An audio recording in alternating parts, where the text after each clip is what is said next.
What's up? This is your boy HelloKittySlayr bringing you a absolutely astonishing gameplay on the map Crack. I believe I went 75-1 using the Glial, and of course counting my kill streak, 75-1.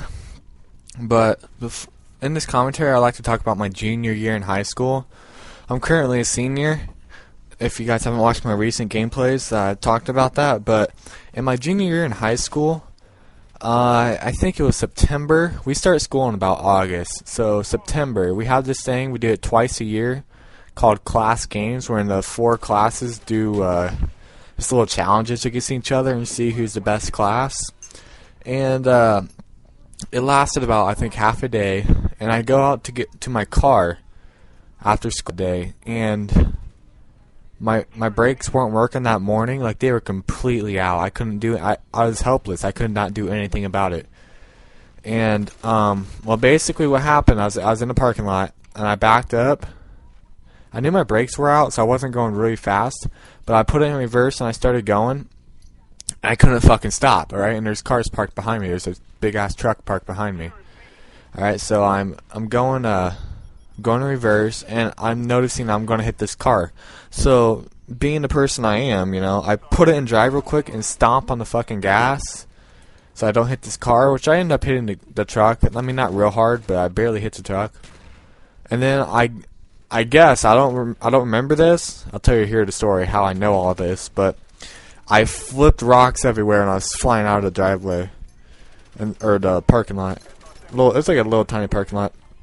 Private parking, which I guess I wasn't supposed to park there, but I did anyway because I didn't want to get in a wreck that morning. But so I parked there, and I go down this alley, which I went the right way, but this guy, okay, it's a cop, but I'll tell you here in a second. I go down this alley, and then there's this van coming up about to turn into the alley, and of course I can't fucking stop. All right, my car's just rolling down the alley. So I run over, I'm turning right, and the car's on my left, turning into the alley. So I turn right, and I run over this curb so I don't hit the fucking van, because, you know, that would be hit it head on. I wasn't going really fast or anything, but I didn't want to hit him head on because, you know, injuries or whatever. But I end up running over the curb, and I get a flat tire, which wasn't good. And I go to my grandma's house about a block away. And I know whose truck I hit. I'm not going to mention their name, but I go back because I know this person, and I go back there to see if he's there yet. And because I looked back after I hit it, and I didn't see a single mark on it, so I didn't think I did much to it. But so I go back there, and there's about like 10, 15 cops there, and I'm fucking freaking out because I knew I was fucked right after that. I mean, there's like undercover cops, there's some bald cop, there's a cop with a mustache. I mean, what the fuck are these people? I don't even know who they are. I never seen these cops before in my life, but they were on me. I didn't get tased or anything, but I'm walking around the block, like checking it out, and you know, I see all these people there. I was like, fuck. So I guess, you know, they yell for me. I have to walk up there. I can't just run. And then one of these cops with the mustache, he starts talking to me like he knows me, and we're standing by a trash can, right? And he says I smell like I've been drinking, so he gives me a breathalyzer, which his breath stunk, not me, right? His breath smelled like ass, but he gives me this breathalyzer. I take it, of course I pass it because I wasn't drinking or anything, and so puts me in a cop car, takes my keys. And I have to tell him where my car is. He takes my keys, they tow it, and the next day I end up going to pay, I think it was like 60 or 65 bucks to get it out of the towing place, whatever it's called. Plus I had to pay for my flat tire and car parts to get my brakes fixed. Wasn't really fun.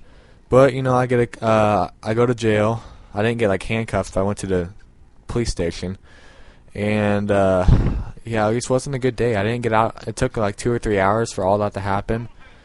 You know, I had to call my mom and all that shit. She wasn't too happy. I had to go to court. Like, I ended up going to court like 4 or 5 times.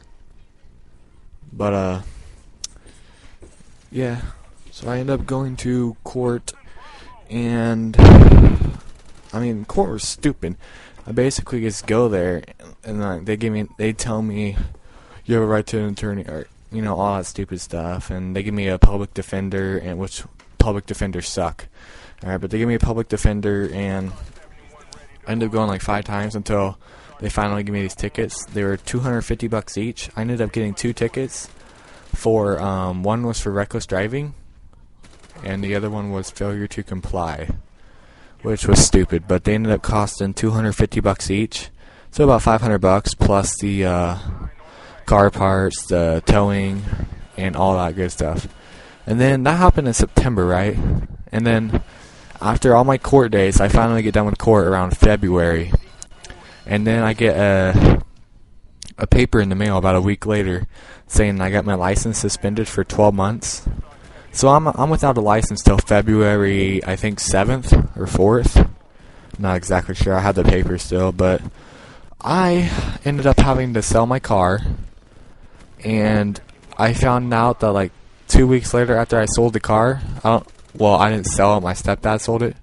I got the money for it and everything, but after I sold the car, the guy who I sold it to wrecked it into a house and then left it there.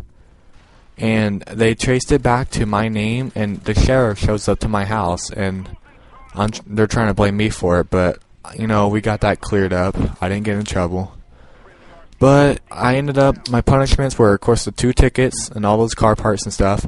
I had to take a driving class for 8 hours on like a Saturday morning. I had to pay $75 for that, and then when I get my license back, I have to pay another $75.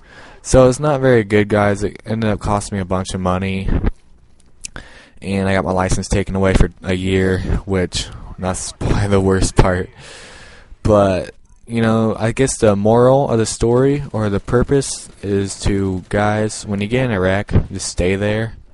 Because God knows who's watching you, and you will get in trouble. You will get caught, no matter what you're doing. If you're drinking, if you're doing drugs, just stay there, guys. Because trust me, it's gonna come back to bite you, and you're gonna be fucked.